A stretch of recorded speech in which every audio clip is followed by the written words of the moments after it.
Hello,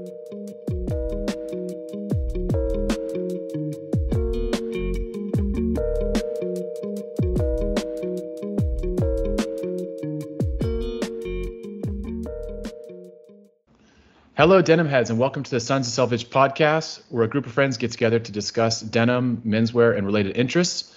Our podcast aims to be fun and inclusive, where you feel like you're hanging out with longtime friends, but obviously there can be a bit of cutting up in explicit language.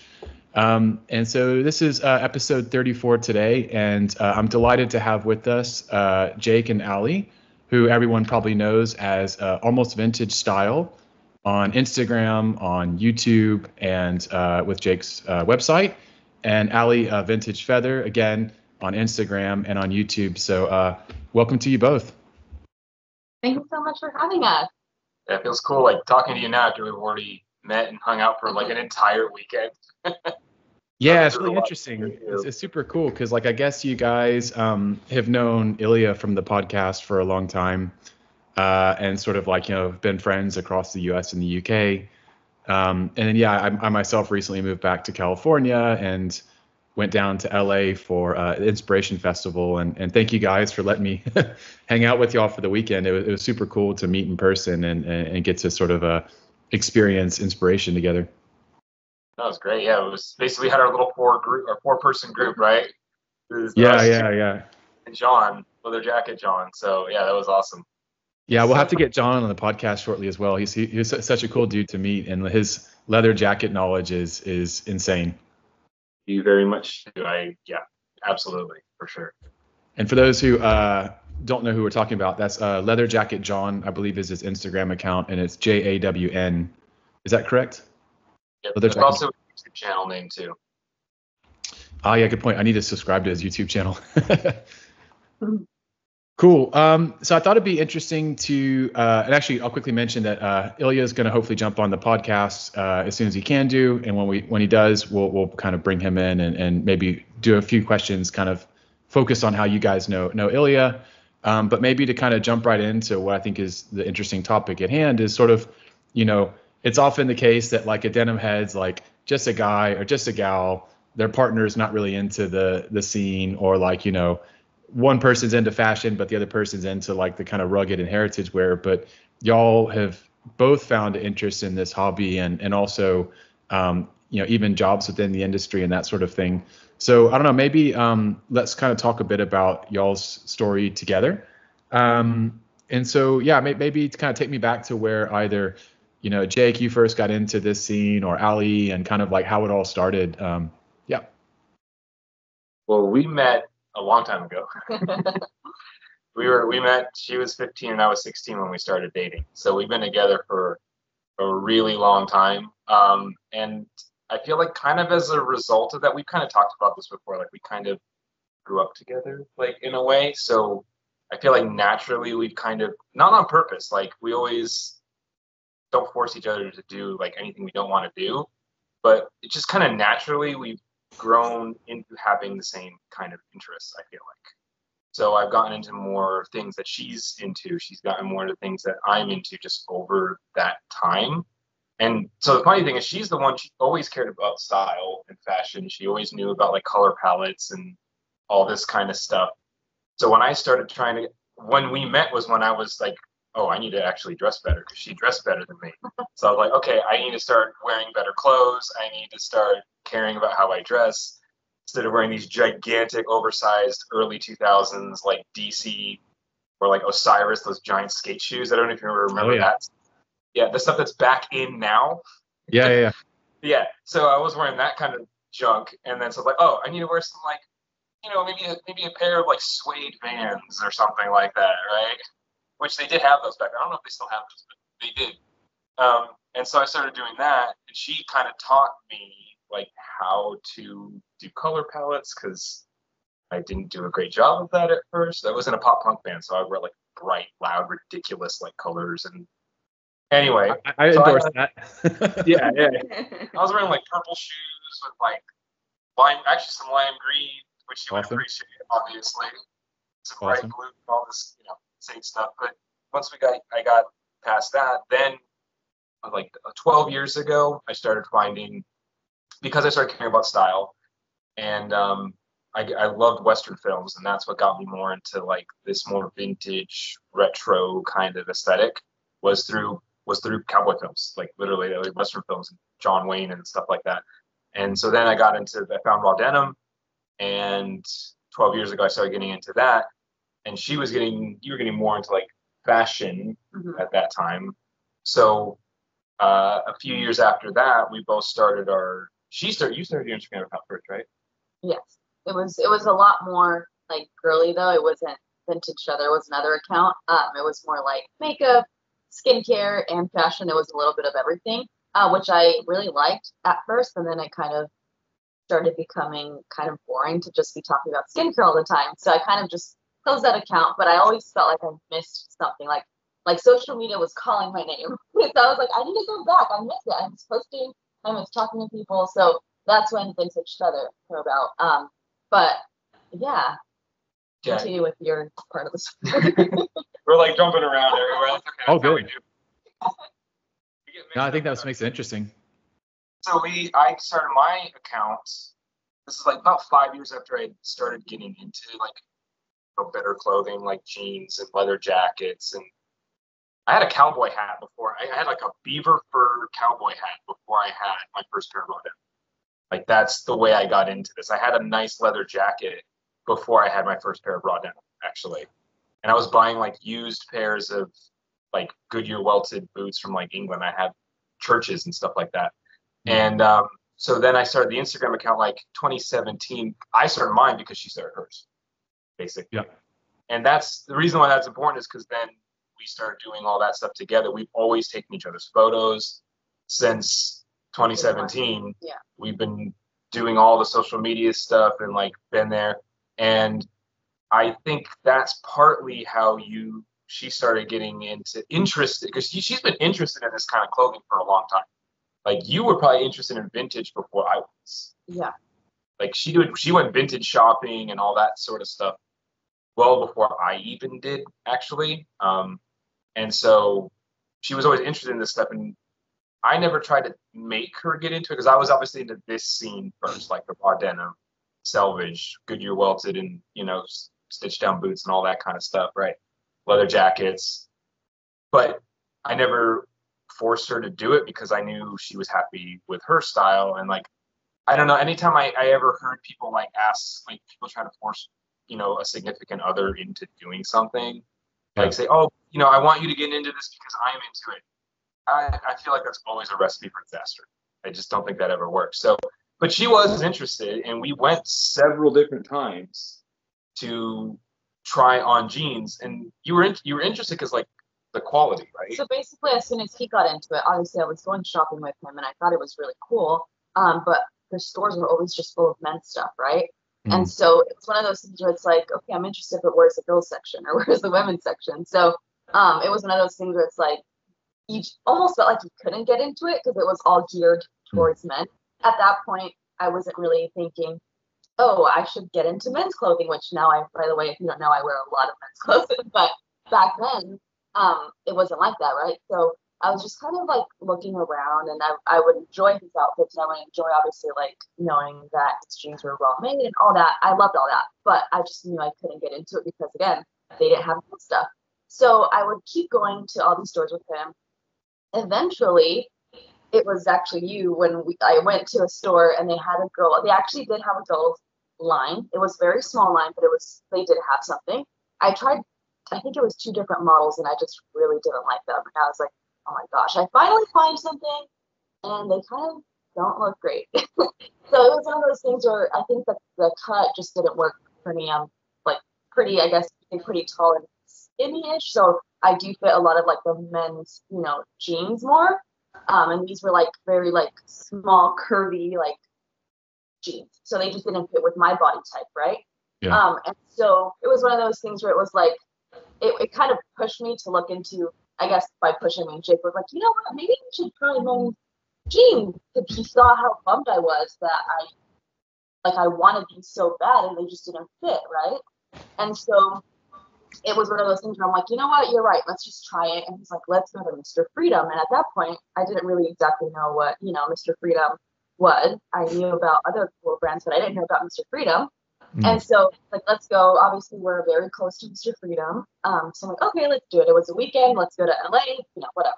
So we go, and that's when it all clicked. I am, like, obsessed with Mr. Freedom. Everything I wear is, like, literally, I'm wearing a Mr. Freedom corduroy shirt with Mr. Freedom jeans.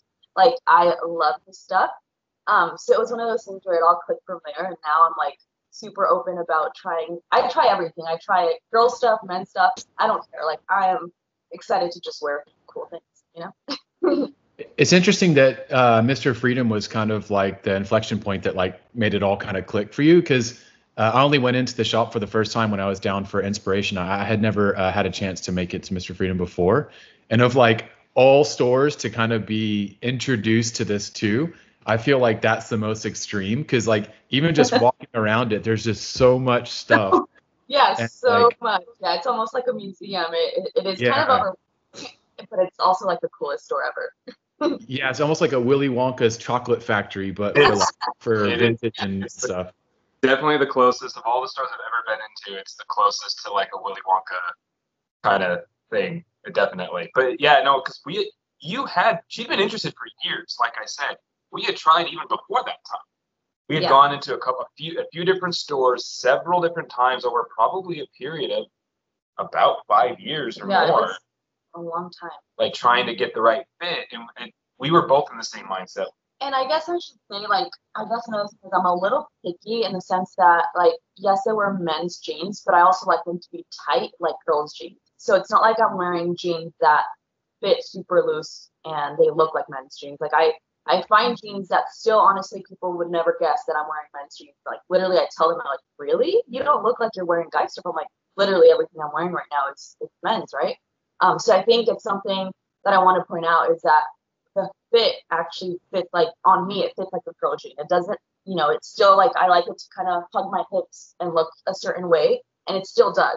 So just wanted to say that. Yeah, I think one thing that y'all pull off really well, both of you, is kind of that like 1950s sort of rebel style. So like, Alee, in your case, it's that kind of Marilyn Monroe wearing jeans look. And then Jake, in your case, it's like the Marlon Brando, James Dean kind of vibe. So I definitely think that like that aspirational look that people go for, that's kind of like that 50s sort of, I guess rebel's the best word to describe it, right? Because it's like people wearing stuff that wasn't the common thing at that time. It's like, I'm going to wear jeans, even though these are for, kind of bikers and cowboys, or I'm going to wear, white T-shirts, which are, kind of more greaser look. That kind of like vintage aesthetic, I think y'all both do that really well. And I guess it's interesting because whether you're a guy or a gal at that point, if you wanted to dress that way, it was probably the same thing, right? We had to try and find a pair of Levi's that would work for you, or you had to try and find what would work for you. And it wasn't the case that like,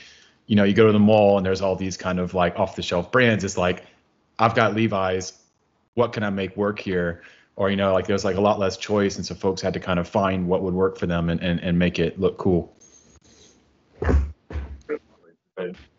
Yeah, I still remember, I remember that day. I remember thinking, we were literally pulling onto the freeway, and I was like, why don't we just buy men's jeans? Let's go to Mr. Freedom. Like, let's just go to the top. Probably afraid of, like, what I was going to say. I was a little bit. But I wasn't. I was like, okay. Yeah. So we went, and I remember the moment you tried them on, she walked out. She's like, oh, my God, I love these. Yeah, like, I remember that feeling. I remember thinking that it's weird. But I was in the fitting room putting them on, and I remember seeing like them in the mirror, and I'm like, I like these. So I like opened the curtain. I'm like, yeah, she like walked out like this, and then I was sitting there. I could see how happy she was. So I was like smiling like a goober too. Like, really? Yeah. Right. It was awesome. Yeah, it's interesting to kind of go back to that moment of like, I found the jeans, they work, this clicks. Maybe kind of like a bit of a rapid fire question for both of you. What is like, let's say the first pair of shoes that were like, aha, these are for me, the first pair of jeans, and the first like jacket or top, where each of these are kind of like, these are the ones that work for me. Okay. Yeah, that's a good question, actually. Do you want to go? Okay. So for boots, it was a pair of Bottega Veneta the Italian like fashion brand. They were like a Blake stitched pair of boots. And this was back like I was still in college, right when I was getting into better clothing and raw denim and everything. And they were actually really nice. And they were like almost like a Chelsea boot / pull-on boot.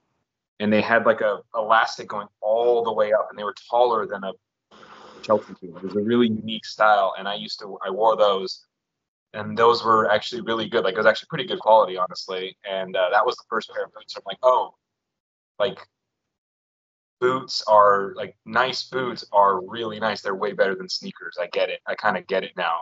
It's not the more traditional way of getting into it. Also, I can't remember if I had those before or after I had Clark's desert boots. That was another one that kind of introed me too. But yeah, those were like big. And then I started like wanting to get like engineers and stuff like that. Engineers were another intro kind of. I actually started like my first pair of heritage boots were Lofgren engineers. So nice. So the other one, so jeans. My goodness. See, this is like a 2-part question because I wore skinny fits for like ever. And I honestly struggled. I never had like an aha moment with any of those because they just didn't fit me right. So I had Naked and Famous, which are, I mean, they're cool jeans and everything, but like I wore them was like, oh, these are definitely higher quality, but they never fit me great. So I would say my first great moment with that was probably the Connor Sewing Factory, where like I really had a pair of jeans that I loved the way they fit. They looked right on me. I was like, okay, I adore these. So the Buchanan Sewing Factory for jeans. And I got a custom leather jacket. It's like it was a repro of a Buco J100 by a guy who doesn't even make leather jackets anymore. His quality was only okay, but it was made out of Shinky horsehide. It was like a classic repro style leather jacket, and it did fit me pretty well, not perfectly, but at the time it felt like amazing. And that was when I was like, okay, yeah, leather jackets are definitely for me from this point forward. Awesome. And how about for you, Alee? And for me, like I mentioned, the jeans, obviously my Mr. Freedom jeans, these are the ones I still wear. Literally, I've had them for about 4 years now, and they're still like my favorite. So those are my jeans. And then for jacket, also Mr. Freedom, a Matic jacket that Jake got me for my birthday. I think it was 2 or 3 years ago. Yeah, like 3. It's a beautiful jacket. I don't know if they make it anymore, but it's really pretty. It's like all corduroy. The inside is like lined with like a beautiful wool pattern, and it's just so nice. So that would be my jacket.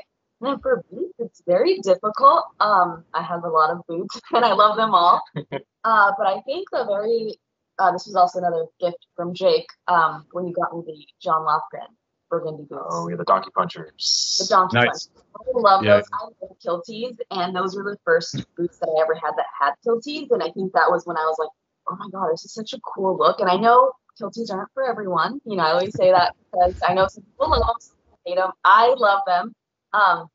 And so when he got me those boots, I was just like obsessed with them. I would wear them all the time because he had gotten me some Red Wings before that. That's kind of like my first intro boot. It was so we went hard. Yeah. He got me to Clara's and got me to Harriet. And so, yeah, they're all really nice, but the John Lofgren ones were like the ones that made me go, whoa, these are sick. Yeah. And I think also it's like that's when you realize you could wear men's boots too, just if they size them for you, then you could also wear like men's quote unquote boots. And Lofgren's always really good at sizing. Yeah, those are my favorite. So yeah, those just honestly, I still love them because they were my first kind of like, I guess, custom, even though I know they make them for guys all the time, but like because they made them so small for me, they were like my first kind of custom. Yeah. So, yeah. Yeah, and do I remember correctly that you had to like ask them to make a particular size for you that like wasn't normally a size they sold, right? Yeah, it was smaller than their normal offerings, yeah. That's cool. So it's almost kind of like a sort of like a MTO of some sorts. Yeah. One quick question for any female listeners. What style of Mr. Freedom jeans do you like in case someone wants to go and try those as well? It's lot 64. Lot 64. Okay, cool. Awesome. Yeah, I know we did an episode, probably like almost 2 years ago now, which was like all women in to the scene, and there was a lot of conversation around like trying to find brands and cuts that fit for gals. So I just want to make sure and ask that one. One thing that I'd also like to ask is kind of maybe what about these garments gets you excited? So for example, for me as a denim head, it all started with like patina, right? So like I used to buy really beat up Structure men's jeans back in like high school, if folks remember Structure. And then like I would kind of transition over to Diesel and buy like really beat up and torn up and faded Diesel jeans, and like all the like shades of blue and the gradients, all that kind of stuff got me excited. And then when a buddy of mine in San Francisco he had gone to Selvedge, who had like recently just opened, and showed up in raw denim. And I was like, dude, those jeans are like the most boring jeans I've ever seen. And he's like, aha, well, guess what? I just learned that like in a year's time, they're going to look like your jeans. And then like my brain exploded, because it's like, oh my God, I can make this like really cool patina and like all these beautiful colors myself. And then like that was like what took me down the entire rabbit hole. It was really like the patina and the fading potential and the idea that like something becomes personalized. So I don't really buy so much vintage. I buy more modern stuff because I want to like give it my own patina. What would be like that one thing that made each of you interested, or if there is a thing, you know, what might that be that was kind of like the one thing that really just got you super excited about this whole world? Okay, so for me, it was kind of two things. It was the style of everything and the quality. I loved, like, that was kind of the thing that drew me to it first. Because the funny thing is, I was almost the exact, and I still kind of am in some ways, the exact opposite of you, which is weird because, like, so when I first got my Naked and Famous jeans, the thing that appealed to me about them was not even that they were raw denim, because Naked and Famous does all these crazy weird fabrics. And that's what I was interested in. I was like, oh, these are like, you can get silk blended jeans. That's got to feel amazing. And I got those, and they did actually feel pretty amazing. It was really cool. And I also I got like a standard pair as well. I liked how dark they were. That was actually the weird thing. I hated faded jeans at the time, which obviously is not true for me now. But at the time, I hated. I wanted my jeans to stay as dark as possible for as long as possible. So the Naked and Famous jeans were like super, super, super, super dark. Even all the pairs I got, none of them even had like yellow or like gold stitching. They were all like super, like all indigo, like dark as heck. The first pair I got beyond Naked and Famous was Momotaro, which was like blue on black, like the black weft, blue warp. So I wanted everything to be like dark blue as possible. So that was one of the things that actually appealed to me, and the quality. Like I liked when I saw Naked and Famous, I was like, oh, it's made in Canada, made out of Japanese denim. I was like, oh, okay, that's cool. That's really nice, because at that, I got the Clark's Desert boots, and the only weird thing was I could see they were outsourced production. So I started buying used boots that I could afford at the time that were made in England or made in Italy or stuff like that. And so like the quality of the goods was very important to me. So that's how I got into it. Now I feel like my values are honestly a little bit different because I'm so into vintage at this point, and I do like my jeans faded. It's like also the look, right? Like I love the cowboy look. I love the 1930s through 1950s looks and all of that. That's still like my favorite style, is that era. Like 35 basically to 55 is kind of that 20-year period is to me the ultimate in men's style. So even for suits, I think like 40 suits are the ultimate. So anyway, that's like the look and the quality was the big thing. Yeah, similarly to you, obviously the quality is amazing, so I really like that. But yeah, just the fact that like you look at these jeans that are so like hard looking and like stiff, and then if you wear them a lot, they're gonna get softer. Like that was kind of crazy to me, you know, like to think about. So yeah, I think that was the biggest thing.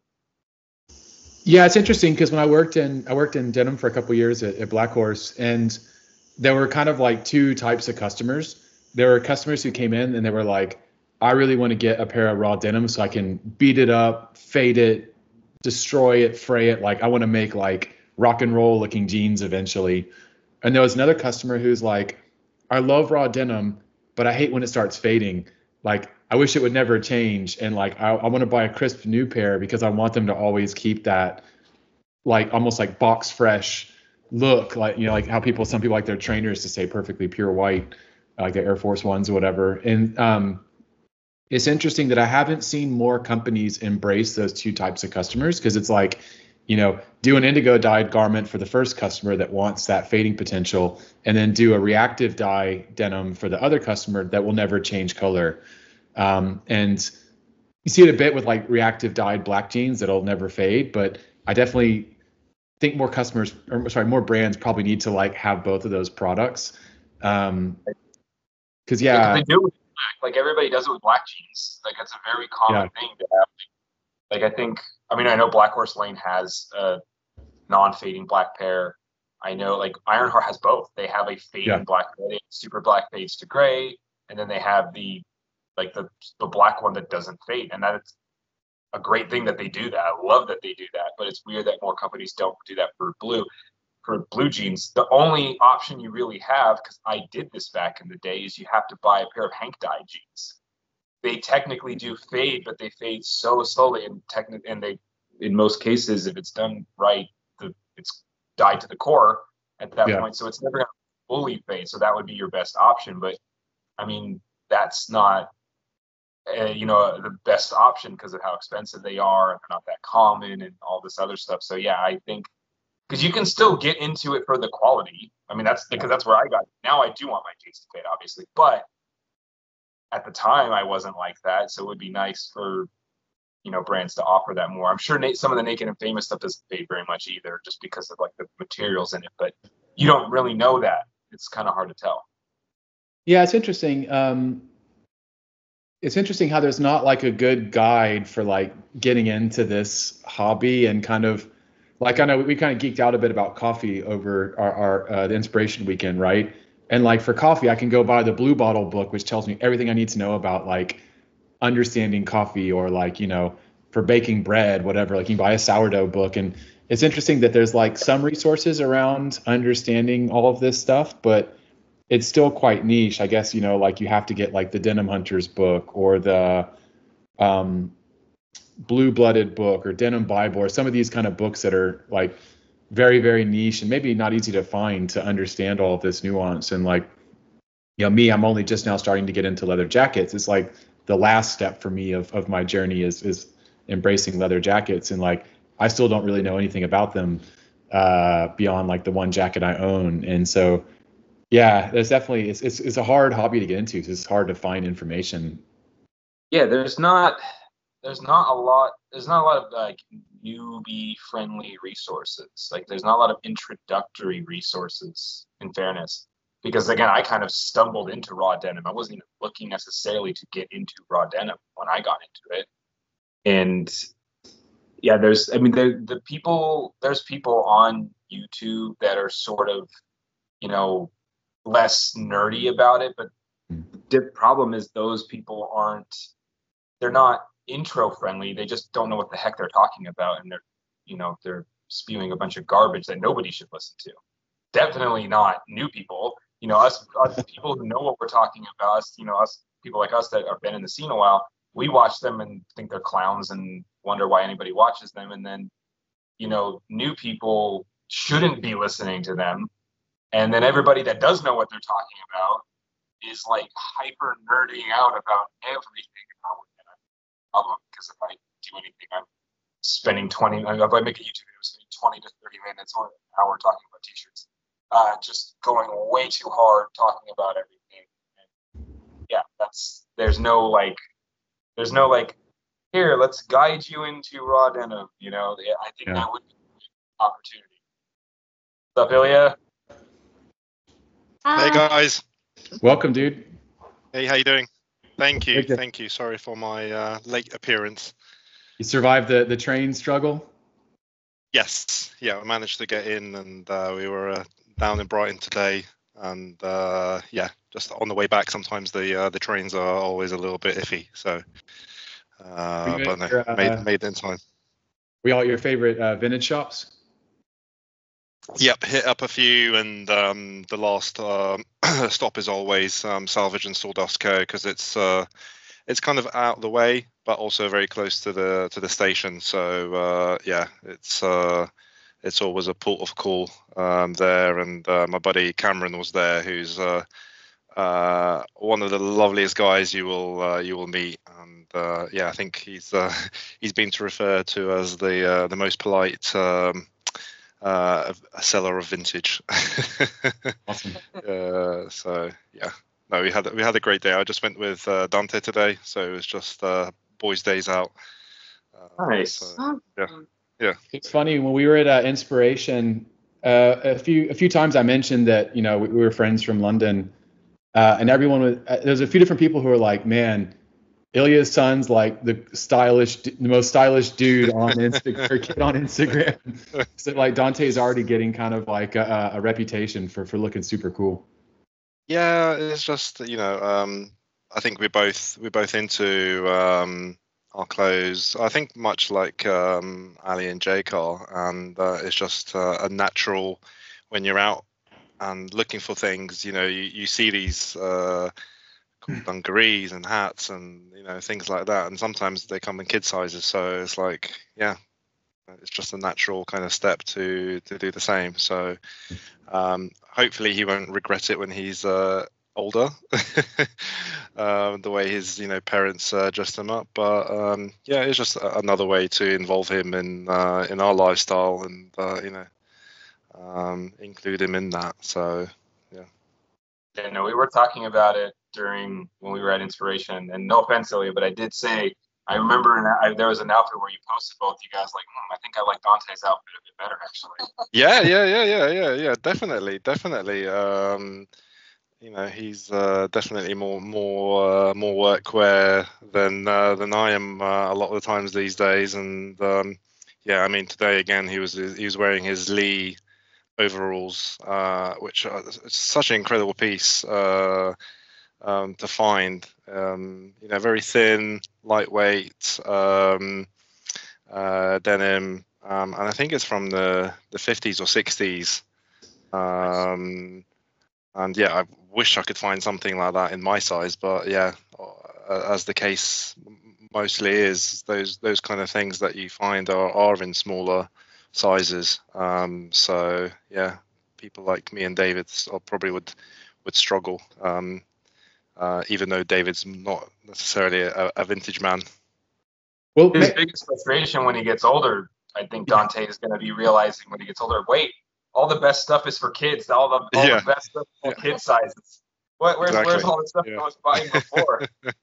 Exactly. So one thing I want to come back to is kind of like how you guys became friends. But I'll put a pin on that for now, because I think we're actually on an interesting topic already around kind of like different styles. So like, talking a bit about kind of like what Dante thinks is cool. So maybe let's like a little roundtable of like how each of you guys kind of define your look and where you go to find inspiration for that look.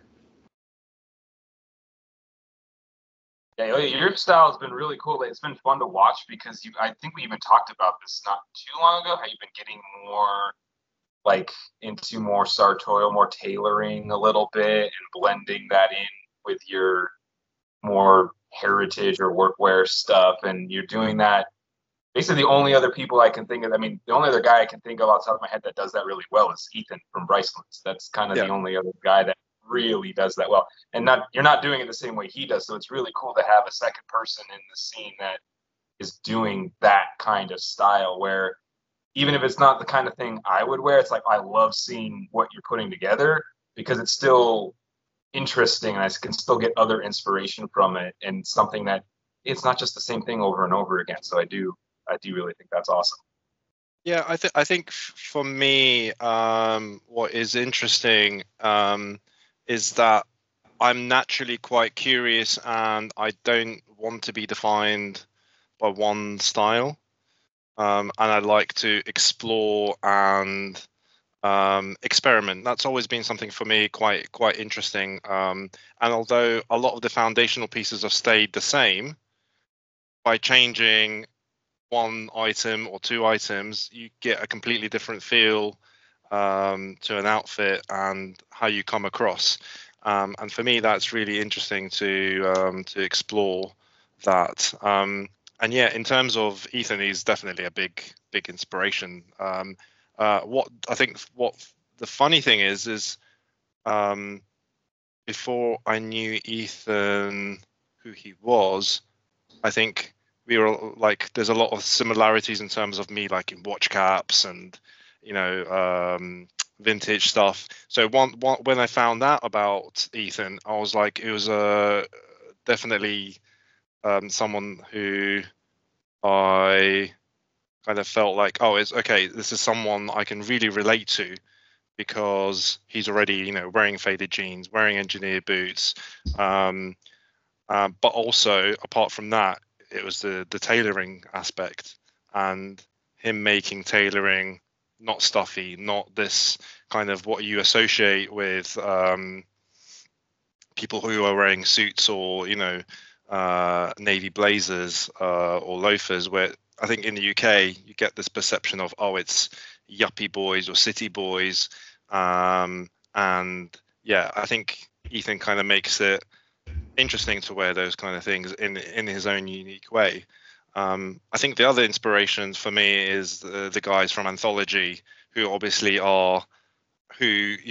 definitely relate to that look and are looking at Ethan as well. So I think those guys do it really, really well.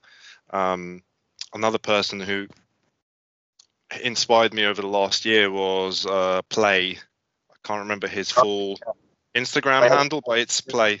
E0 or something like that. Yeah. Yeah. So for me, he does those things really, really well. So I think lately those are the kind of sources of inspiration for me. But also looking at the past and older pictures as well. I just actually at Salvage and Sawdust Co. I picked up the new Avant magazine on Stiffle. Is it Stiffle or Stifle? Stiffle fabric. Stiefel, I guess, because it's a German name. It's a German, right? yeah, German. Yeah. And looking through the photos in there, and there's guys wearing Wabash coveralls with suit and tie underneath, from the 1920s or even earlier. And I've had friends, when I've worn the coveralls with a tie underneath and a shirt, it's like, why would you do that? This is like where,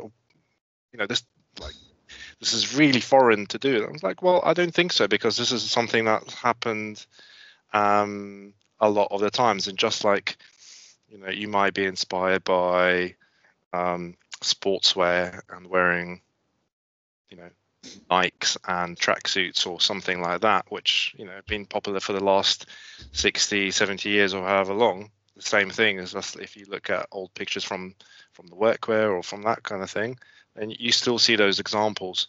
So I think it's definitely historical things that are happening at the moment, and certain figures that inspire what I do. To quickly double click on a few things before we go on to Jake and Alee, you mentioned a couple of people like Ethan from Brycelands, and you mentioned I forgot the second one you mentioned. Do you know the different Instagram handles for who you've referenced? So Ethan's I'd have to Ethan Desu but Ethan Des. I think it means like this is Ethan or something. I think in Japanese it's like this is Ethan. I'm not. Yeah. Okay. Ethan Desu. That's Desu. Cool. And Play Lee. So his surname is Play Lee, and his Instagram handle is Play5230. Easy to find. Yeah. Yeah, and one more quick thing too. So Avant Magazine, we ended up meeting. I ended up meeting Eric Magori or Maggiore. I forgot how you say his last surname. At Inspiration. Yeah. And he was telling me that he's like, I'm based in Paris. Like, I love collecting vintage, and like I'm always sourcing most of my stuff from America. And he's like, but interestingly, he's like, I don't really know any other like vintage or denim heads in Paris. And I was like, oh, dude, you're like 2 hours from London on Eurostar. Yeah. You should totally connect with all of the gang in London. And he's like, yeah, I'd love to like, meet other people, especially if they're like French folks who are into the scene and in the UK group. So like, hopefully I can get him to connect with you guys. And when he pops over to London, or when you guys pop over to Paris, you can connect with him.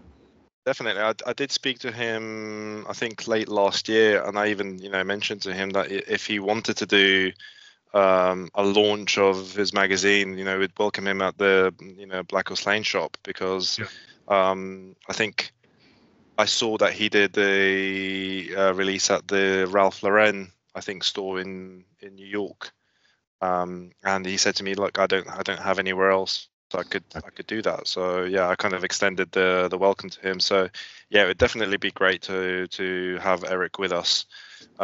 Just like it was great to have Victor Fredbeck when he was doing his tour of the Denim Hunter movie, and he was such a sweet and very welcoming guy too. So yeah, always great to connect with people from the scene and from the community. Yeah, and if folks are in Paris, like, hit him up, because I think he'd appreciate, like, knowing other, vintage heads and kind of denim heads and all that kind of fun stuff in France. But back to, I guess, back to the question at hand. So Jake and Alee, where do you all go for your inspiration? So for me, it's mostly vintage photos at this point, and not usually I know people always talk about like the movie star stuff. I tend to try to not look at that. And I'm mostly looking for just like the average everyday person, like the photographs from back in the day. So there's a lot of Instagram accounts that I do follow or did follow. I actually just had this conversation. I just put it in our group chat, Illya. I was like, wait, what happened to this account? The workwear years. It just seems like this account. Yeah. That's a big shame, because I think it's best vintage photos of like, and with like really good like vintage like wool jackets and leather jackets and all this other really cool stuff, and he posted some of the best ones. Thankfully I screenshotted and saved all the ones that I liked from him, thank goodness, before he took them down, just to have his inspiration. But yeah, that's honestly the biggest thing for me right now, is looking at those kind of photos and seeing what people actually wore back in the day, like the average person, because they didn't have the choice that we have today, obviously, but man, like in general, even guys going like to blue collar jobs, their stuff just fit them better. Like there is a level of care, even when you're going to, if you're just like hanging out on the weekend or you're going to a blue collar job, like even the casual stuff, like you can tell that there's care there, even if they're not like having the choice that we have today. Back in the day when I first started, and even still now, John B. Brooklyn was a huge inspiration. Like, he's got an amazing style. And there was another guy whose name, I don't think he got out of the scene, but his name was like DeVito or something like that. Some older denim heads might know who this guy was. He was on Instagram. He was on the Ironheart Forum and a couple other places, I think. I think he's Swiss, if I'm not mistaken. And he had a really cool style as well. Those are kind of the first two big influences. And obviously now Ethan is also, weirdly, like, as different as our styles are, Illya, Ethan is also a huge inspiration for me. Like, I just picked up a J22, like a really short vintage J22. And part of the reason I always wanted a jacket like that was because of Ethan's vintage J21 that also fit him super short. And I never thought I would find one. So stuff like that. And there's other like Instagram accounts that I follow that I really like obviously, your account, Kevis Monzi, even though, again, completely different style than me, but probably the most stylish guy on Instagram, in my opinion. Mark Large, again, I don't like have a similar style to him, but when I get more adventurous with color, it's usually like thinking back to something that I think it's one LRG, is that his handle? Yeah. Right? Yeah, one LRG. He's very creative and has a super unique style. The Anthology guys, the guys from the Take 5 store in Taiwan as well, including Jeremy, who I guess just left, but like Jeremy always, like, his fits are always just hit amazingly well. So I think he's now Jeremy.self or something like that, but that's another like big one. A lot of the Taiwanese, a lot of like really good style coming out of Taiwan, what I've been seeing. And how about you, Alee? I think for me, it would be Marilyn Monroe. And then honestly, like, everyone I follow on Instagram, obviously they're always a lot of inspiration. You guys, Illya, everyone, David. But I think because I kind of mix a lot of styles, like I mix a lot of feminine pieces with a lot of like menswear, there's not a lot of that going on right now. And so I think it's mostly just like color palettes that I draw a lot of inspiration from, and then I kind of see what I have in my closet and then kind of put my outfit together that way. Because some days I'll be wearing a super cute feminine outfit, and then another day I'm wearing something super like, you know, like a military liner or like a camo shirt with like black jeans and like black wax commander boots, you know, like very matte look, very dark. So I kind of go all over the place. It all depends on my mood that day. Yeah, it's interesting because I think I approach this like so different from all of y'all. Because like for me, it's like I've got this theoretical look I want to achieve in my head, which is sort of like, it's very modern. It's not so vintage, but it's like a modern kind of rocker. I don't know. If anything, it's more like science fiction inspired, kind of like, you know, the styles in Blade Runner and, you know, kind of like 80s kind of new wave rocker looks and all that kind of stuff. And so I'm kind of always looking for things that like contribute to that look. And I've almost like doubled down on that over time, where it's like over time colors have left my wardrobe with the exception of basically black. Like my entire wardrobe is black, indigo, one or two ecru pieces, and the occasional like neon accent, just because like that's kind of, I guess, my thing. And I'm kind of like going further and further down that rabbit hole of like dark, you know, not gothic or kind of punk, but just sort of like more and more down the kind of rocker rabbit hole. And I just look for pieces wherever I see them. I'm like, ooh, that contributes to that style. I want to grab that piece. Like when I was at Freenote, they had their modern Western cut, which as a pattern, I'm not like super jazzed up about it. It's a cool pattern, but they had this denim that was like a charcoal weft and like a really dark indigo warp. And it kind of came together in this cool way where it's like, that's like a freaking awesome kind of gothic Western.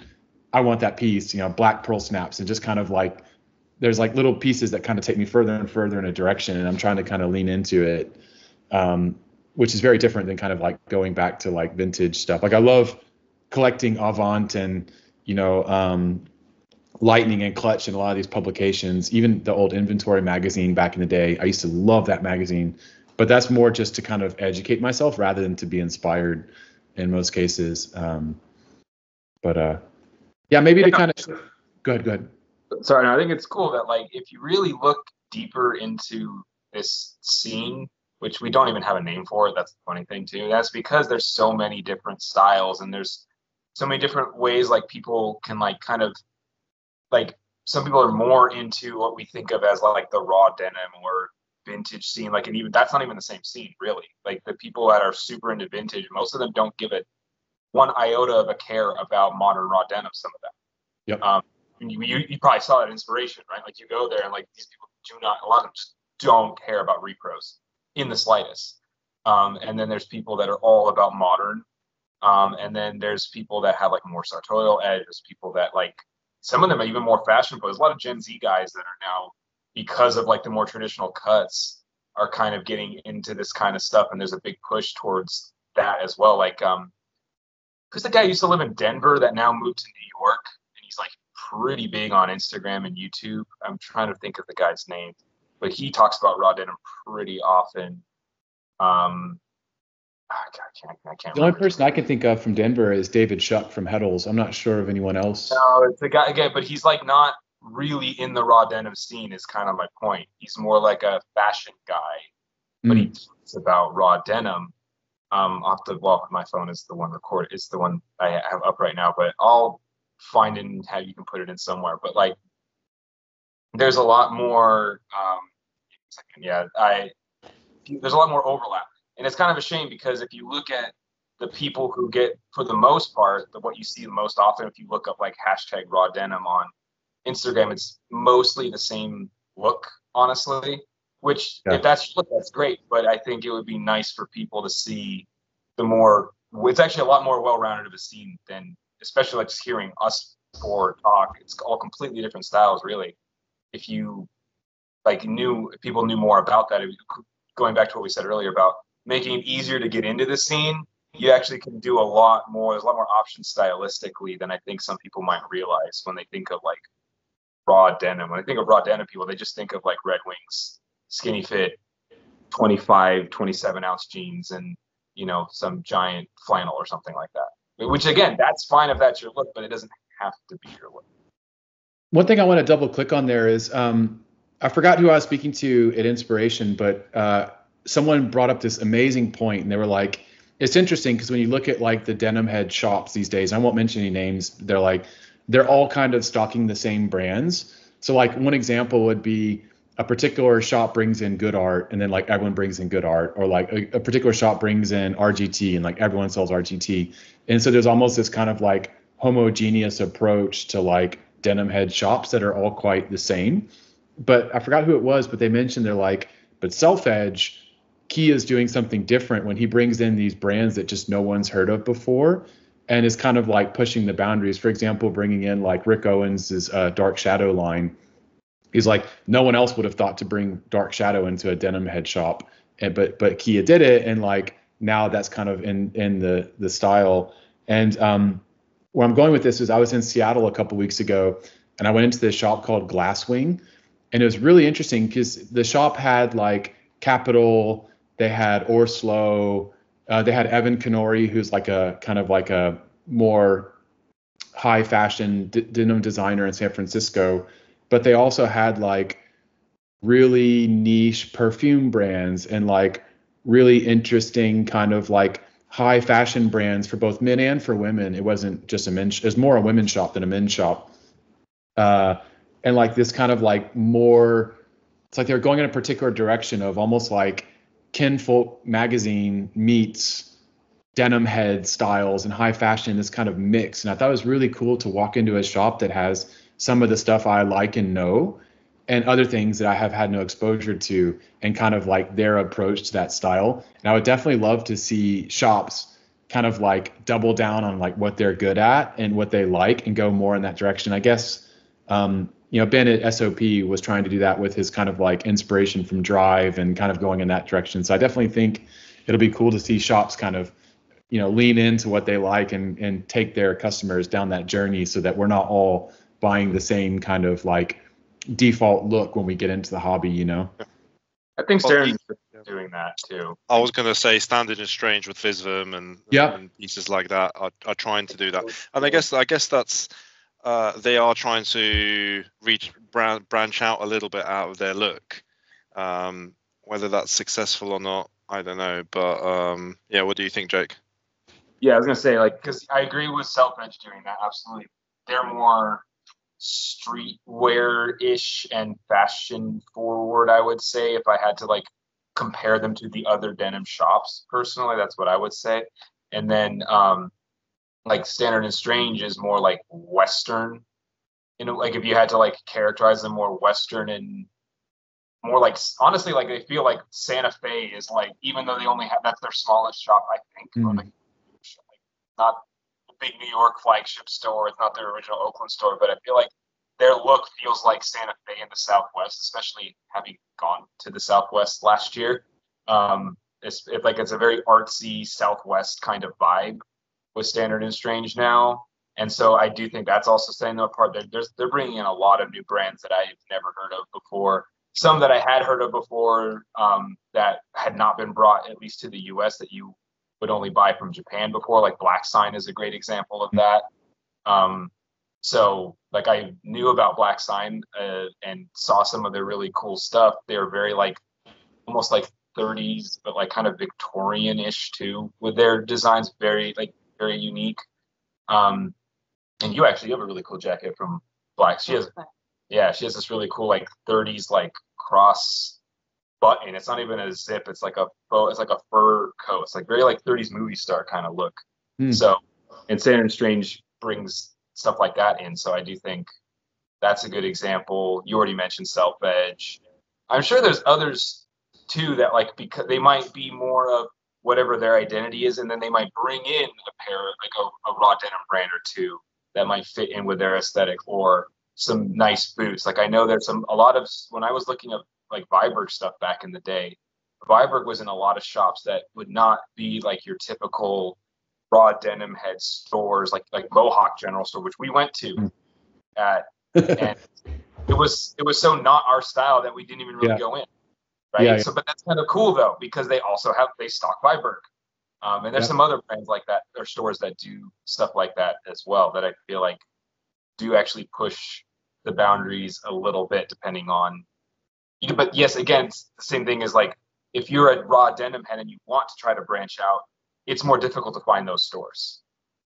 Yeah, it's interesting. I've actually I've been thinking about doing some videos for the podcast, like little city guides. Like I thought about doing one, for example, of my recent Seattle trip or like one of my LA trip, just to kind of like talk about the shops I went to and why folks might like them. Because Glasswing just really stuck out in my head, where it's like it's such a dope concept. It's such a really, really cool shop, but like it's not talked about in our scene. But I don't know. I almost like recommend folks just go look at their Instagram to kind of see their aesthetic, because they've got like a plant shop in the front and they sell some like home goods and incense and stuff, but then they've got capital at the same time.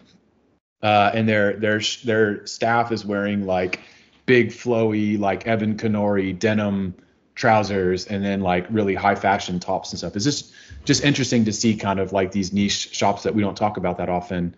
And I think, Illya, like in London, man, all the stuff happening on like Chiltern Street, right? There's like all these interesting shops that like folks in the States just probably haven't even heard of, but you guys being in London get exposed to. And I think, yeah, I definitely feel like there's some value in us like helping folks discover these neat places to find goods that they may not have thought to go to otherwise.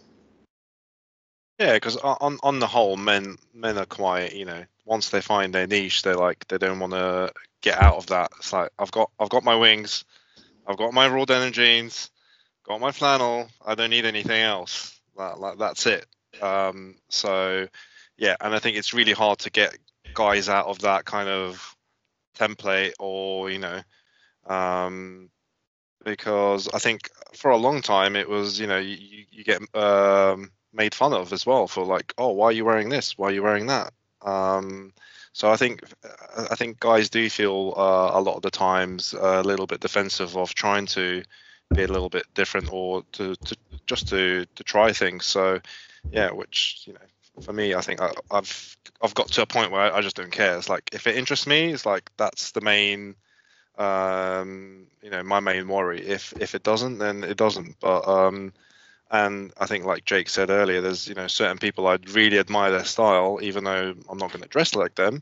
But I love how they put their own unique touch on things, and I think that's what is really attractive, is when someone has that self-expression and not worried about what someone might say, or how they feel, or what they'll say to you. So.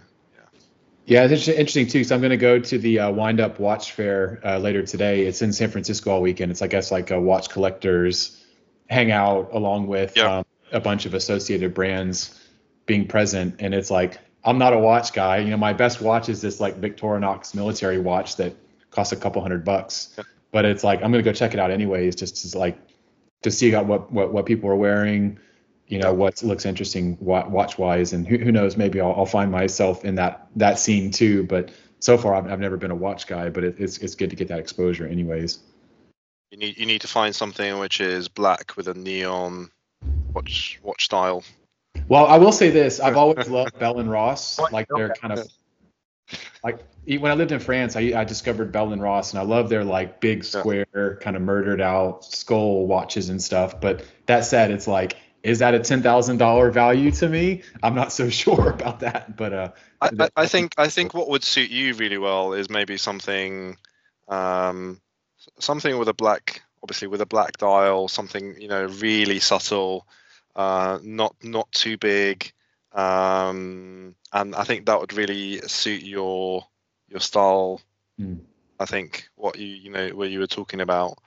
I think look out for something 1960s, which has those kind of classic detailing. I think that would be a nice thing to add, and it doesn't have to be expensive. It could be £100, £200, but you could find some really amazing vintage watches in that price range, which would have a lot more character than a digital watch.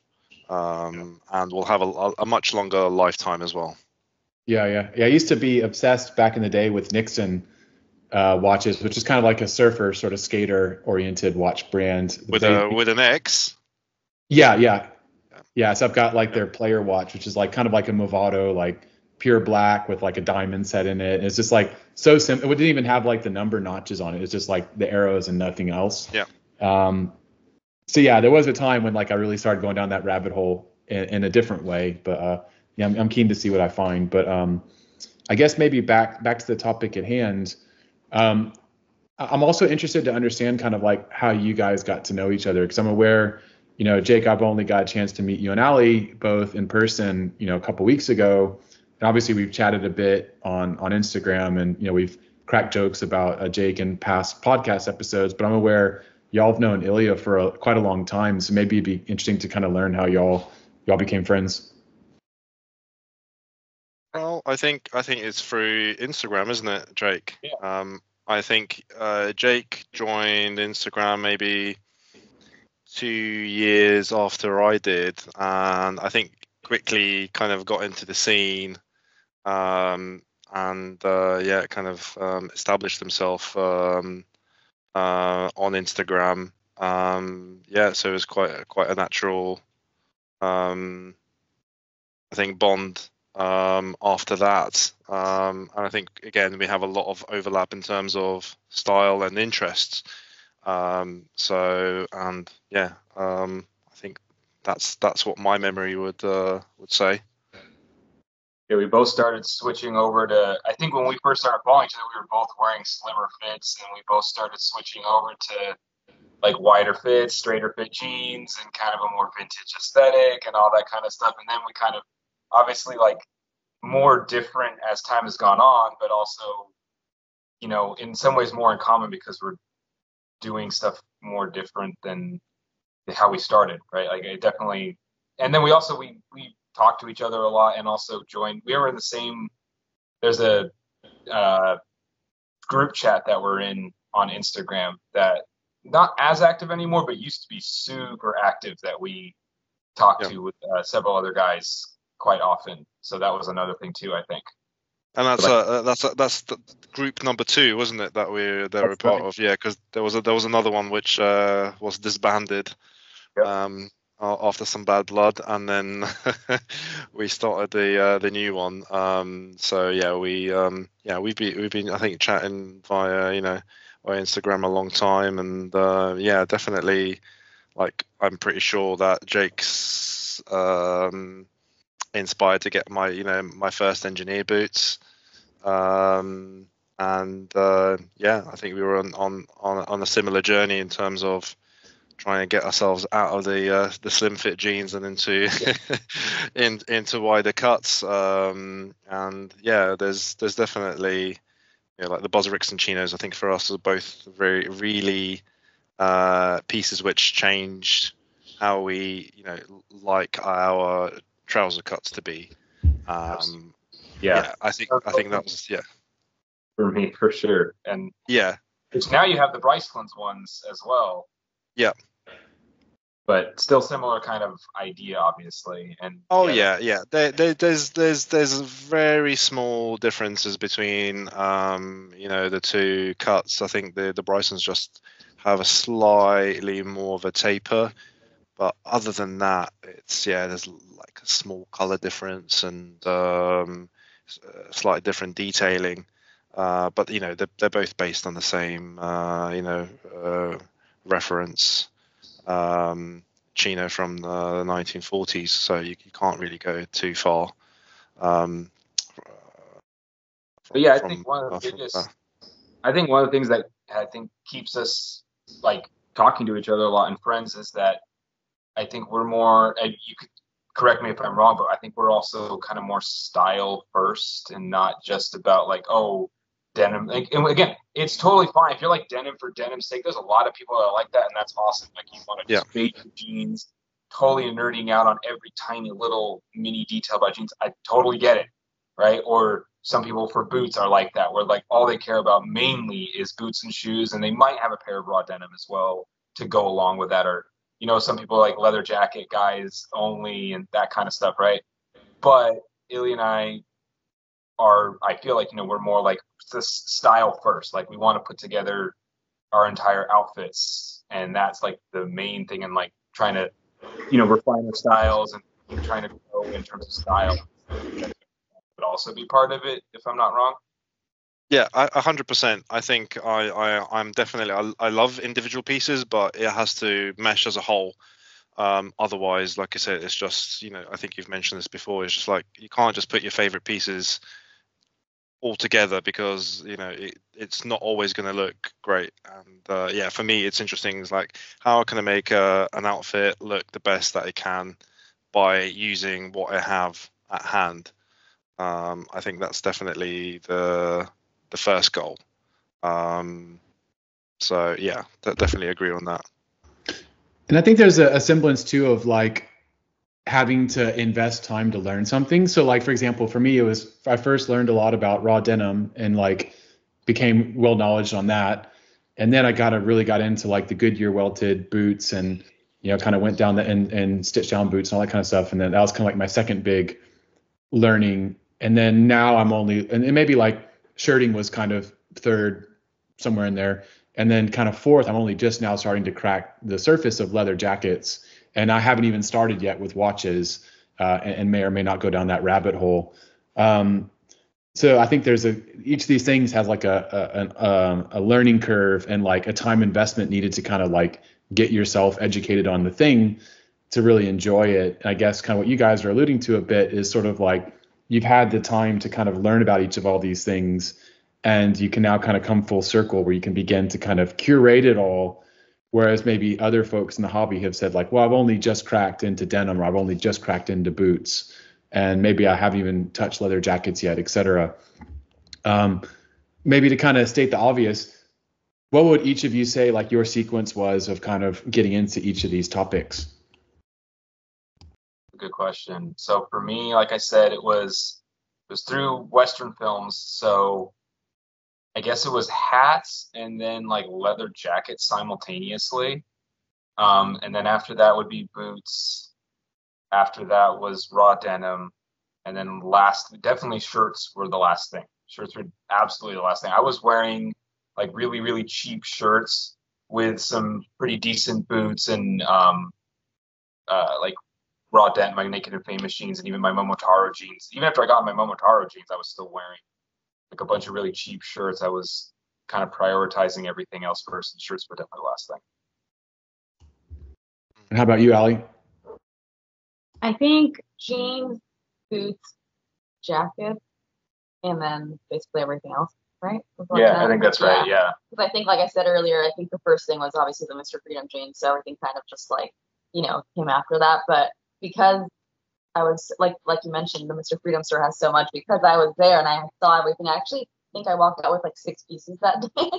And then I literally went back to it next weekend. We bought like 20 more things or something. So it was kind of really fast, but I would say jeans, boots, and everything else. Yeah, it's like, because you were more almost all at once. Yeah, in a way, I was honestly. thinking, I'm like, God, I think, it was all at once. It's kind of hard to describe. Jesus. I don't blame you. If I walked into the Mr. Freedom store for the first time, I probably would have walked out with half of the stuff there as well. So. And what's your sequence, Illya? Definitely, raw denim. That was my gateway kind of into the scene. That's what I researched the most at the time. I always loved denim and I always loved jeans throughout my life, and was wearing some kind of iteration of that. And that comes from like my father and my mom always having denim in their life. So that was the first bit, and then after that it was boots. Yeah, and leather jackets came later, but yeah, other pieces, I think, yeah, but definitely raw denim and boots was the first thing that I kind of invested time and money into. Yeah, and then from that point I was like, okay, I'm gonna, because this kind of all happened around 2012. I lost a lot of weight.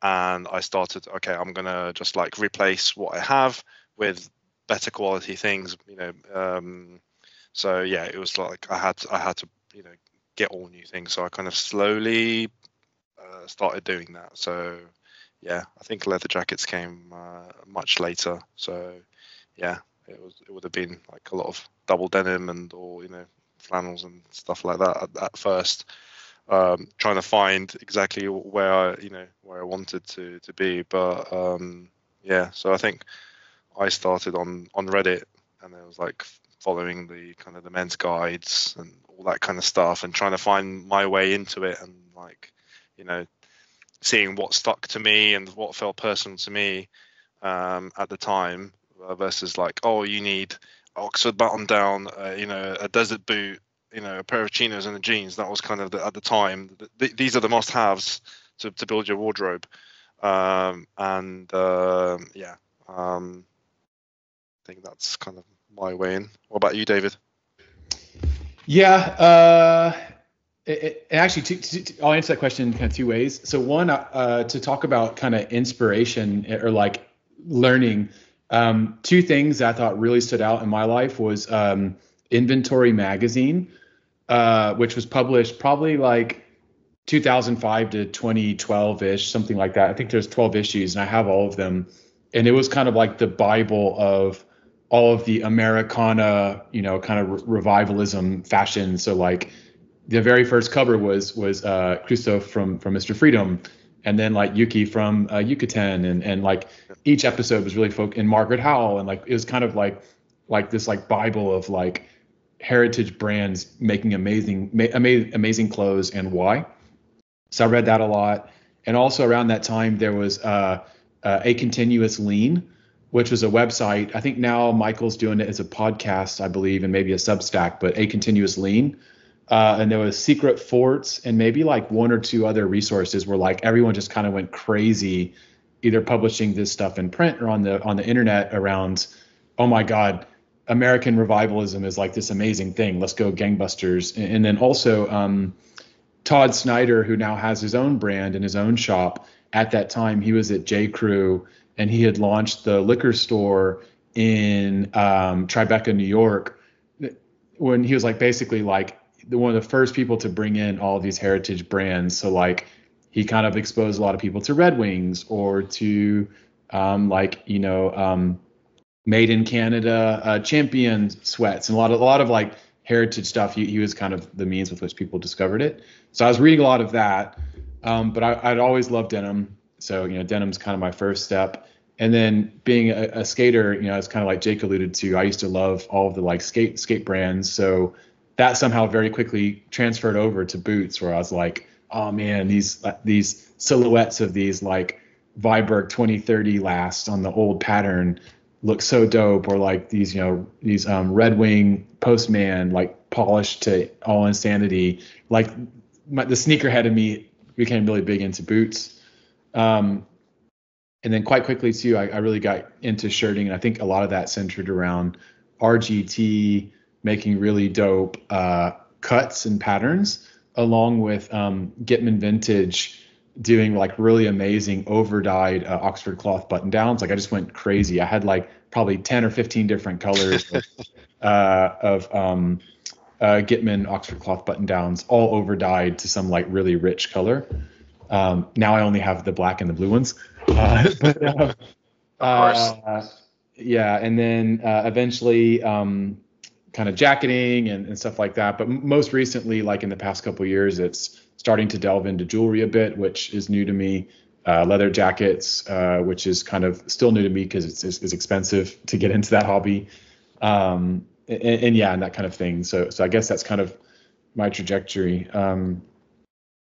But one thing I also wanted to make sure and cover was, so when we were at Inspiration, I know, Alee, you really wanted to get a leather jacket, and like Jake, you and John, Leather Jacket John, kind of had this like quest to find a leather jacket that weekend. And it was really interesting to see how y'all kind of like helped each other shop for and find that piece. And I know, Illya, you and Marta do a lot of stuff together around kind of like, whether it's shooting photos or vintage shopping together.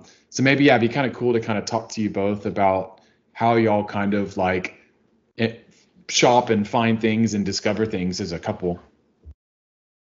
Going to the events is definitely like she used to go to Inspiration even before she was like fully into the scene. I think inspiration is probably one of the things that did get you into. Yeah, it's such a fun event. Like, it's always, like you said, it's kind of fun to help each other find things that, literally before we get there, I should start with this. Before we get there, we always ask each other, okay, what are we looking for? Because if you go to inspiration, you will see how there's literally over 100 little boots, right? There's a lot of little things. And so it can get kind of overwhelming if you don't know what you're looking for. So it's one of those things where we always ask each other. And I think now that John has been coming to the event, he does the same thing. He's like, so what are you guys looking for today? So I think it's like a thing we all kind of do. And because of that, whenever we see something, we tell each other, whether it's like Jake or John or whatever. And I think that really helps. So it just makes it even more fun. It's like going on a little scavenger hunt for whatever piece. Like this year it was, I was looking for a military liner because I got about 5 last year. Which is so weird because this year I didn't see any besides like one little rack, and they were really big on me, so I couldn't buy any.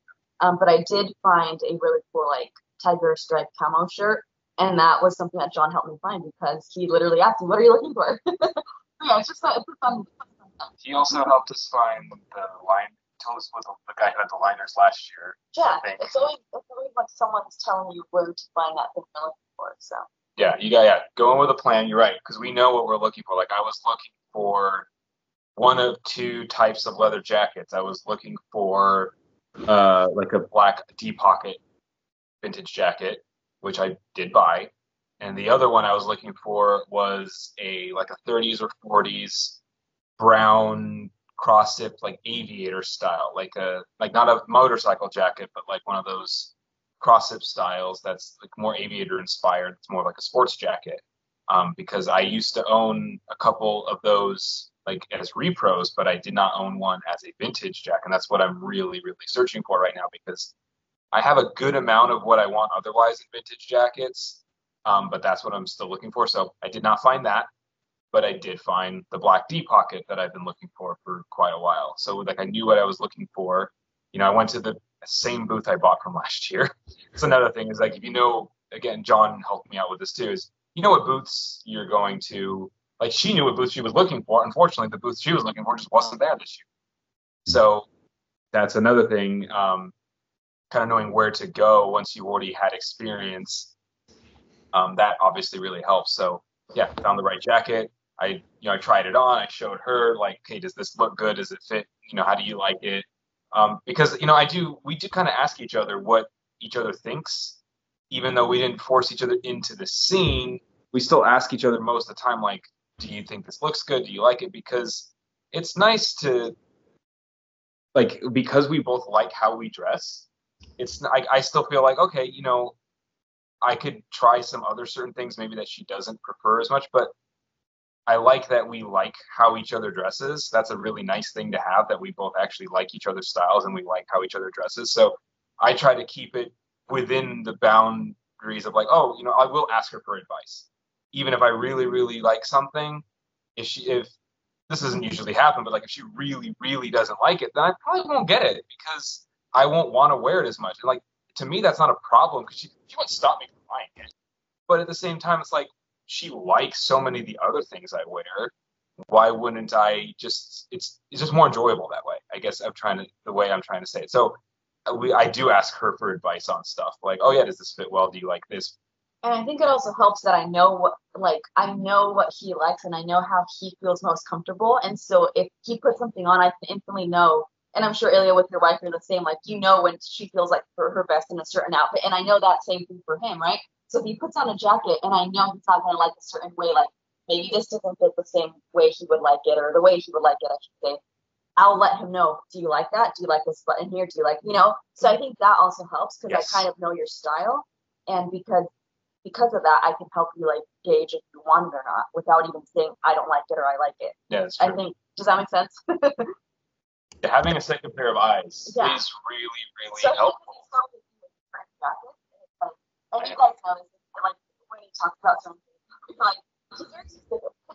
So I know that, and so I'll make sure to point out all these little things. And then if he says, like, yes, I like that, I'm like, okay, cool, and yeah, get it, go for it. So I think that's helpful, like knowing your partner's style and like their kind of like icks or whatever, like what they don't like, really helps. Yeah, when we're looking for you, like we knew you wanted like the camo shirt too. So we went to a few different places, and you'd try it on. You'd say, okay, how did this one fit? Right. And we go to another one. It's like, oh no, that one fits even better. So that was the one you ended up getting. Like, so yeah, like we both like, we do a little runway show for each other real quick, to make sure, hey, how does this fit? Does it look good? Because and same thing, I know what she likes. I know how she likes things to fit. Like with the first one, it was a little bit tighter in the shoulders. Like she actually has pretty broad shoulders for a girl and for a girl her height. So that's always kind of a sticking point for a lot of things for her. And the first one she tried on, it didn't fit great there. Yeah, the second one fit much more the way she likes things to fit. And I could tell, it's like, no, you're going to be happy with this one fits, I think, in the long term. And so, yeah, it worked out perfectly. So, and with the leather jacket too, like I knew I'm not going to force her into like a light brown or a yellowy looking leather jacket. I know she wants like a black one. Like for her first leather jacket, she wants a black leather jacket. Yeah, I can take it. So like that's what we were looking for. And so then we kind of chose between a couple different ones. And we discussed like knowing what you like. There were a couple final candidates, and we kind of said, oh, well, this one fits better this way.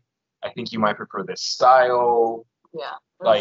It was actually funny because we were hanging out with a lot of people. So I almost got like to have everyone explain to me what they like on each jacket. Yeah. It was like, I was down to 3 jackets. David, you were there too.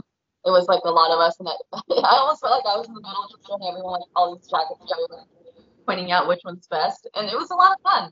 Yeah, we actually had another friend that we met at that day. Yeah, we just had so many people. She took us to that booth because she knew she was trying on jackets at another booth, and the jacket fit her pretty well, but it wasn't quite a style she wanted, and so this girl, her name is Joanna. Yeah. And so she said, oh, what size are you? And I said, I would be size 36. And she's like, oh, there's a booth that literally only sells size 36 jackets. So she's like, let's go. And it was like, we all like, ooh, to the booth and that's where I got my jacket.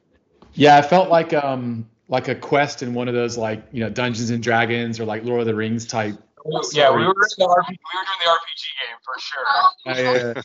Our party was growing. We were leveling up with our knowledge and like questing around this like trade hall. And it was interesting too, because I remember Joanna, she had that Mr. Freedom, I think leather Cossack jacket, which is the same jacket that Ricky's got. If that's the right model, but yeah, it's the same leather jacket that Ricky's got from them. So I was like, oh, my buddy's got that same jacket. But yeah, I'll quickly mention a thing. Then I want to kind of ask you the same question, Illya. For me, it was quite interesting inspiration because like I had an intention to I was going to buy one pair of boots. That was my plan. I was either going to buy a pair of the Wick black shell Cordovan Alden boots that SOP sells, or I was going to pick up those Lofgren Steel Gang boots in that kind of natural Badalassi leather. And like unexpectedly, Uwe Ufukuten, they were at the fair and they were selling like a small lot of jeans they had brought just for the festival. So I'm like WhatsApping Illya and Andy and all of the guys on the podcast, Tom and everybody. I'm like, guys, Uwe's here with some limited jeans. Like, should I try a pair? And they're like, yeah, dude, try the 50s fit. And I tried them on. I was like, shit, okay, change of plan. I'm not buying a pair of boots because I've got a budget. So it's like, all right, I'm getting some Ufukuten jeans. And then, as the weekend progressed, I ended up picking up that that modern Western, that really dark denim. I think they call it like midnight denim from Midnight Indigo from Freenote. And then lastly, like shoes like Pottery and Moonstar were there with like some like half off prices. So I ended up with a pair of shoes like Pottery black trainers for like half price. So like my entire plan was completely changed by the time the weekend was over, but I was like really happy with what I bought. And then last weekend, Uwe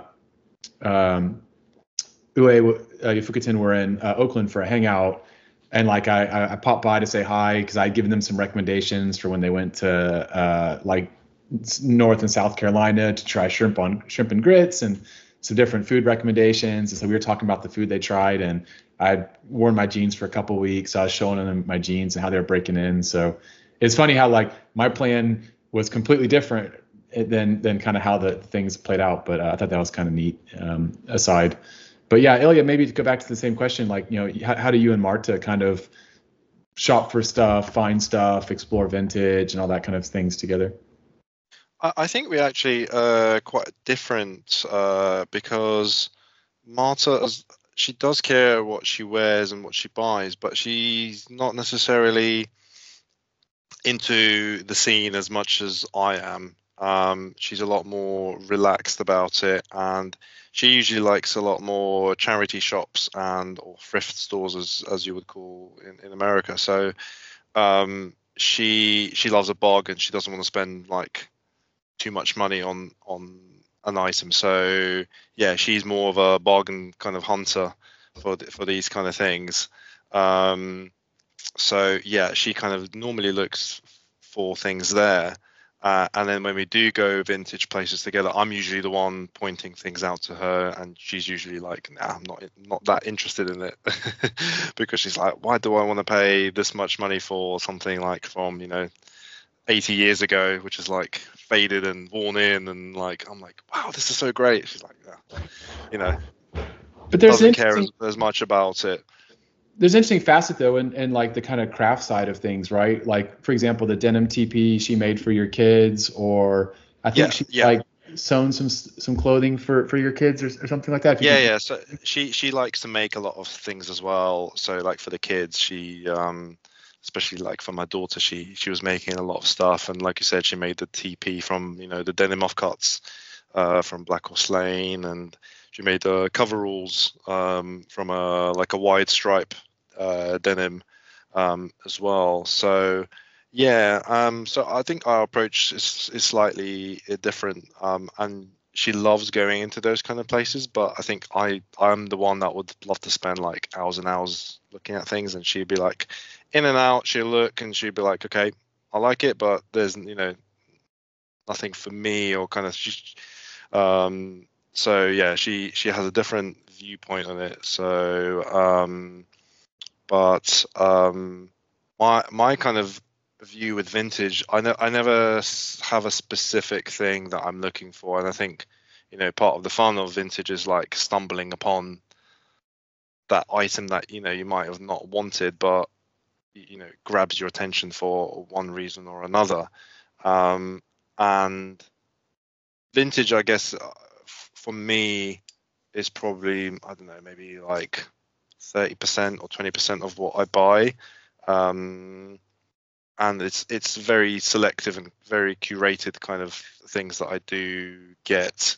So I'll give you an example. I was at the Mr. Vintage Fair, which is a new biannual show in London, and it's a very curated selection of vintage sellers in the UK, spread over like in an old men's club, which is quite a unique UK kind of thing, and so you have lots of things on show, and it can be quite overwhelming, like what Ali mentioned, like when you go into these places, so much stuff.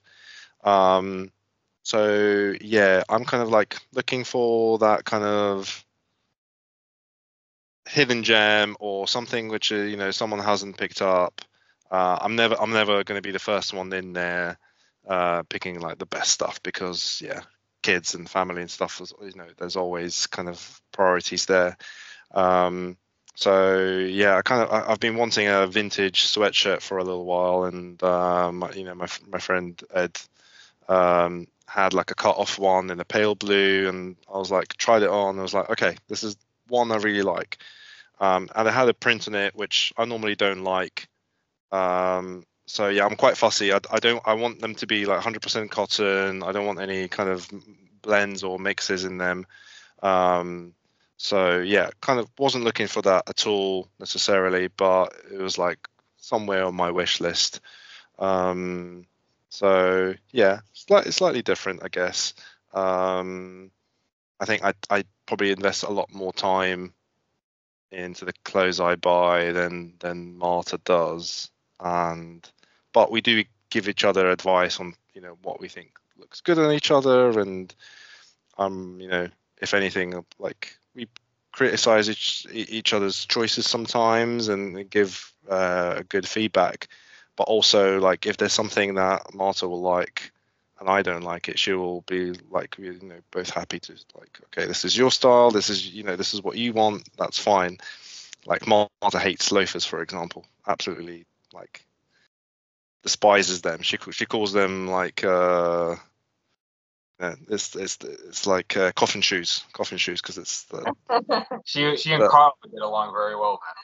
Yeah, it's like this is the last pair of shoes I want to ever see you wearing. It's like one time only. But she's I'm kind of slowly getting her more comfortable to the idea of them, and she actually liked the rough output, this kind of the suede pair that I got. So she's slowly breaking her into the idea. And likewise, there's things which I think, I don't think that looks good, and then she'll wear it, and I think, okay, I can see why you thought that was good, and it suits your style. Like when I first met her, she had a like very unique, very kind of bohemian style to her, and like I said, lots of thrifting, lots of different things mixed in together, which definitely stood out for me when I first met her. And although I've influenced her with some of the things, and likewise she's influenced me, there's certain overlaps again, but I think we're still quite different in terms of our style. I think in a similar way to Jake and Alee, I think you both have a lot of similar things, but at the same time you have your own ways of putting things together, in a unique way to yourselves. So you're not like completely like identical copies of each other, even though there might be like might be the same shoe brands that you guys have. But I think you have your own way of expressing that, which I think is great. And maybe that might lead way to kind of the final interview question, I guess, from my side today. And that's, we've talked a lot about kind of like how we love this scene, how we experience the scene in unique ways, or whatever you want to call this scene, style, fashion, I don't know. And we've alluded to a few points in times of like how that dynamic works with your partner and like kind of like embracing it together. For listeners who maybe either both persons want to kind of jump in together, or someone's already in the scene and they want to kind of bring their partner into it, maybe kind of a closing question of like, how would you recommend listeners kind of bring their partner along in this hobby, this scene, this style? What are a couple tips? Say it has to be natural. That's the biggest thing. Like I said, I was into this stuff before this specific scene before she was, and I never tried to get her to wear this stuff before she wanted to, right? And I think that is hugely important, because I was still bringing her to the event. You always like the people. I always like the events that we would go to and stuff like that. And you liked the clothing on me. And then we got to the point where she was interested enough to try to start getting into it herself. And then we couldn't find the right stuff. And then we found the right stuff. It was perfect. And so I feel like if you try to force it, if the person that isn't into it at first, if you try to force them into it, you're starting from the wrong place, honestly. Because now, like, of course, inside, did I always want her to, like, did I always want her to get into it? Of course I did, right? Like, of course I would love to share this with her, because this clothing and everything is one of, probably, like, besides like her and just family in general, it's probably one of the most important things to me, right? I would not be who I am without being in this clothing. It's more than just, it's a lifestyle, you know what I mean? And so now being able to share it with her, it's the best. Like, it is, like, we love it. We talk about this stuff all the time. Like, we do every single day. We're talking about clothing, like style. So I'm like, that's just that leather. I'm like, it's so beautiful. Like, right? And we're just like talking about it. It's funny. But then when we stop and we're like, are we just talking about like leather for an hour? Yeah, we were. So yeah, we did, but that's the great thing about it, is like that conversation. We wouldn't be talking about it this much and enjoying it, and all that, trying to go to events and doing all this stuff and like building it's around. Like, when we go to New York, like, partly build our vacations around this style and our clothing and everything like that. We okay, when can we hang out with this person that we know from the scene? When can we go to this event? When are we going to Standard and Strange? When are we doing, you know what I mean? Like, we build literally vacations partly around going to meet people and doing this kind of stuff. And again, if one of us like wasn't actually into it, then that would be like pulling teeth to try to build like a freaking 2.5, 3 week vacation, partly around or largely around our love of this clothing, right? And we've done that twice now, and we're going to do it again, so that would work, right? You wouldn't want to spend, the amount of money on a vacation to do stuff like that. So it has to be natural, and we're not into all of the exact same stuff together. Like, we like some similar movies. We don't like all the same kind of movies or exact same TV shows. Yeah, a lot of our music tastes are different. So part of it is also whatever things you do as a couple end up getting into together, go all in on that, and you'll enjoy that a lot more. I think that's what I would say. If you can bring them to events just for them to enjoy the people, because for the most part, the people in the scene are amazing, and the events are really, really cool and fun, and you enjoy that. Whether you like the style or not, I think that's a great way to get them into it. Just meeting with people, just seeing what's around. They don't have to buy anything. They just want to hang out with people and maybe eat, drink, whatever. And then they'll slowly want to come to more events. And I think that's kind of how you can just easily bring them into the fun side. Yeah, but if you try to be like, oh, you should try this on, or you should wear this, or whatever. No, it's not going to work. That's not going to work. So. Yeah, one quick anecdote. I went to a board game convention because I love, kind of like geek culture as well, many years ago. And I brought my partner at the time with me, and she's like, you bring me to a board game convention for the weekend? I was like, yes, but on day 2, I booked a Michelin star restaurant in the same town. So like, I'll treat you if you come with me to the game festival. And that seemed to have worked out pretty well. Anything from your side, Illya? I'd agree. What the guys covered. Yeah, I think you can't force it. And yeah, I think the event stuff is the fun part. Like, I remember going with Marta to Denim Days in Amsterdam, and we met so many great people that we still talk to this day, and don't necessarily remember the clothes or the things that were there, but we remember the people, and those connections are really strong for us. So yeah, I think if anybody does want to bring their partner into the scene, definitely get them to meet people, go to those kind of events, and make it fun from that point of view. And if something clicks for them, it will. If it doesn't, it won't. And yeah, there's no point forcing it, because some things you can enjoy together, some things you can't. And I think it's, as a couple, especially if you've been together a long time, you need to give yourselves time to do things that you enjoy, and whether that's together or on your own, it's a very healthy balance to do those things, because as much as you love someone, you need that breakaway, that time for yourself. That's very important. So yeah. Yeah, I guess one kind of shameless plug. I know the Stitch Down guys are doing their second year of boot camp in October. So I'm hoping to make it out to New York to attend boot camp. I know, Illya, we've talked about you potentially flying over if you can do. And I think Jake and Alee, I think y'all went last year, and we're talking about maybe going again this year, right? Yeah, no, I didn't make it. I went last year. I'm not sure if I'm going this year. I'm still figuring out if I'm going to be in Mexico at that time. So maybe I'll be there, but I'm not sure yet. Mexico in October would probably be awesome. So I know what I'd probably choose if I had the two choices. Cool. Well, this has been an awesome episode. Super glad we got to record this. I know we kind of talked about it, inspiration, and I know Illya, we've been wanting to kind of get on the pod and record something for a bit now. So super cool that we got a chance to all get together and do this episode. And obviously, like, Illya, thank you for kind of like building the connection. I wouldn't know Jake and Alee if it wasn't through you. So super rad that we're all kind of connected worldwide. It's sort of it's such a cool worldwide, baby. Yeah.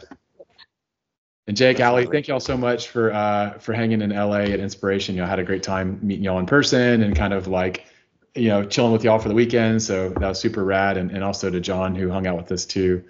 So maybe I'll kind of wrap it up there. And yeah, maybe to kind of close things down, if you can remind folks where to check out y'all's content for everyone, and then any kind of final thoughts from y'all's side, and then we can wrap up there. Yeah, thanks for having us. It's been awesome. It's Almost Vintage Style on Instagram, Almost Vintage Style on YouTube, and AlmostVintageStyle.com is my website. Yeah, thank you so much for having us. We had so much fun. I'm actually just on Instagram and YouTube. It is VintageFeatherr on both, double R though. VintageFeatherr, double R. And Illya, do you want to? And so I'm illcutz on Instagram. That's my main platform which I use. Actual Origins is my photography account, so you can check that out if you're interested. It's been great chatting with you guys. I'm glad I managed to make it for most of the podcast and chat with yourselves, and see you again, David, as well. Yeah, it wouldn't be or it's on brand for there to be a train delay. that's totally that's totally British life. It's like you're so beholden to the train schedules and the inevitable delays. Like I remember us almost missing our train to Manchester for the Manchester Denim hang. Oh man, running to King's Cross and stuff. That was a day. We still have trains that actually get you places there, though, unlike here. So. Someday, I've got faith that someday, like, America's gonna have an amazing train system. Like, I've heard they've just broken the first steps on doing a high-speed rail from LA to Vegas. I need to read more about it to understand what exactly has been done, but I guess they're starting to build like a high-speed line, like 200-mile-an-hour line to LA to Vegas. So, like, I've got my fingers crossed that rail infrastructure is good. The starting point, though, is a Rancho Cucamonga, which is not really near anybody here, but they are talking about hopefully getting connections from like Anaheim and maybe downtown LA out to Rancho Cucamonga and then there. But like the weird part about it is like the starting point is a terrible spot. It's like way far out east. It's not actually close to the population center. My brother and I this is what my brother and I talk about. We talk about public transportation because he's an engineer. He's an aerospace engineer, but we just talk about public transportation. He lives in Seattle and they're getting good public transportation. Yeah. I lament my hour-and-a-half long commute home not having that. So well, it's probably an episode for probably a discussion topic for another episode, but just to mention that my buddy recommended this book series to me called Strong Towns, which is apparently like a whole ethos for like how you build and maintain good like city centers and like city infrastructure and stuff. So I'm just starting to listen to the audiobook, but maybe one it sounds like you might like as well, Jake. It's a Strong Towns. Something I would read. Yeah. Cool. Well, awesome. So maybe I'll wrap it up, the recording here. So again, thank you, Denimheads, for listening to this episode with Almost Vintage Style Jake and VintageFeatherr Alee, and of course Illya and myself from the pod. Follow us wherever you can do on YouTube, on Instagram. Subscribe to us on Spotify or any other streaming platform where you listen to us. Give us a shout if you want to get involved or if you've got any ideas for future episodes. And thanks again for listening.